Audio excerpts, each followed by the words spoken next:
This is a quick overview of the MTH Wi-Fi application for MTH train control. This already assumes that you've installed the MTH Wi-Fi app on your Apple or Android device and have already updated your MTH TIU to DCS 5.0 or newer. So whenever you're ready to start, press your DCS icon. When you're ready to move to run your trains, select that. The app then searches for the Wi-Fi units that are available in available TIUs. And since we are starting off new, we're going to be selecting this down arrow here. We're going to want to select new.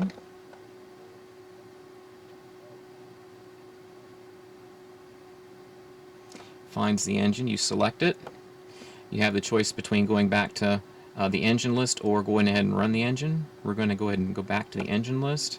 As a quick note here, you will be able to easily add, well, not add, but you'll be able to easily delete engines from this list by selecting edit, and you would basically hit the X right there and it would delete the engines that you don't want. Go back by hitting edit. Whenever you're ready to run your trains, select the engine. On this particular screen, you have here where you can trigger the horn or the whistle, and you do that by sliding it down. You can trigger the bell on and off with this. This is the emergency stop. This is where you start the engine up or shut it down. Here, you can control the forward and reverse with these buttons here. You can also control the speed with this dial, and you have the choice of either selecting plus or minus with these, or you can actually select the speed on the dial, and the train will accelerate or decelerate to whatever you've selected. Down below, you can trigger the forward or reverse protocouplers. You can turn the headlights on and off, smoke on and off, engine on and off, engine sounds on and off.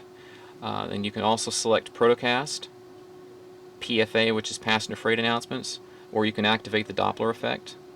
And this is where you control the overall engine volume.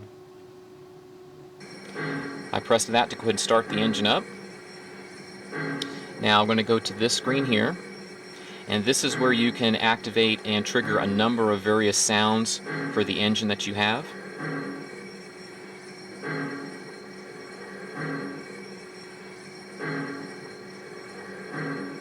Idle sequences, train wreck.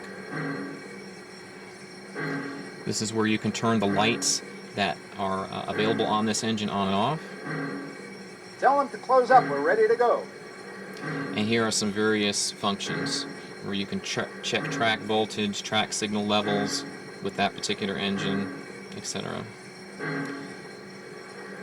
Next option is here. These are settings for the engine itself. You can go in and change the name by simply entering it in there and saving. You can edit the engine address by just dialing it on. And every time you exit out, after you've made a change and you've exited it out, it automatically saves the change to the engine. There's nothing else to enter. Here you can get a quick visual indication of where your sound volume levels are for each of the various types of sounds. The engine sounds, whistle, bell, accent volume, which is cab chatter, that's you'll hear the crew talking.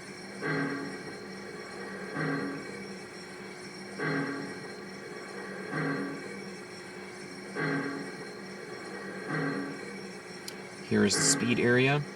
You can select the maximum speed of the engine down. On some of these I'm choosing to select it a little bit lower than that. Direction lock. You can make it so that the engine will not go in forward or reverse, and this is useful if you've got young children over and you've handed them the remote and you want your trains to just go forward, you don't want them to go backwards. You can select that. It's a good feature for that. Select the acceleration and deceleration rate. Tell them to close up, we're ready to go. You can adjust the smoke volume levels, how thick you want the smoke to be.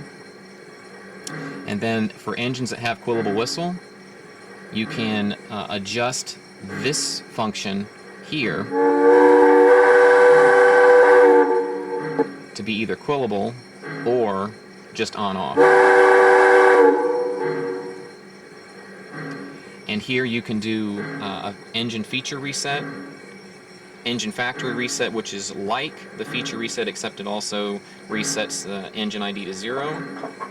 And then you have the TIU factor and feature resets. Some of the other options down here for track switches and accessories, these options will not be available until the updated, the full version of the application, which costs $25. That is due to be out in April of 2016. You also have this more area where you have some additional options. If when you first installed the application, you basically have installed the free version. There are 2 other versions. There is a standard version, which allows you to control more than just 3 engines. And then there is, and that one costs $5. And then there is the full-blown $25 version of the application, which gives you all the controls and options that you had with an MTH DCS remote. So you can select that.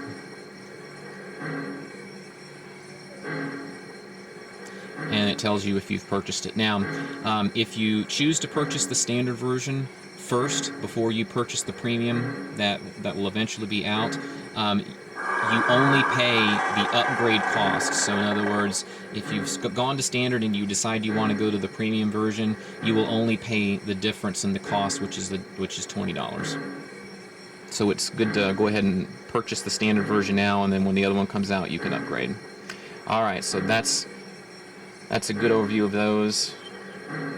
All right, we're going to go back, and we're ready to run the engine. Now, you will also note that I selected the maximum speed of the engine. It has updated the screen here to show you how fast that engine can go.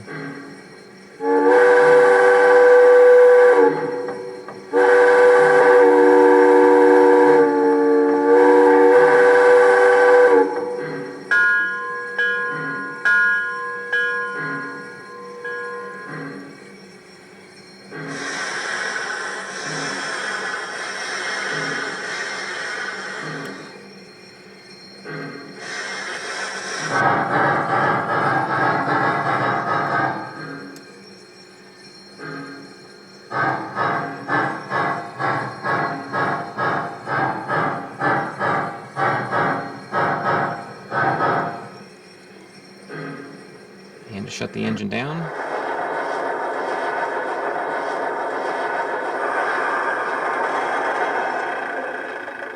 And that pretty much covers it. There'll be more features that come out with the premium version of the app that we can cover later in another video, but I hope this has been helpful, and enjoy.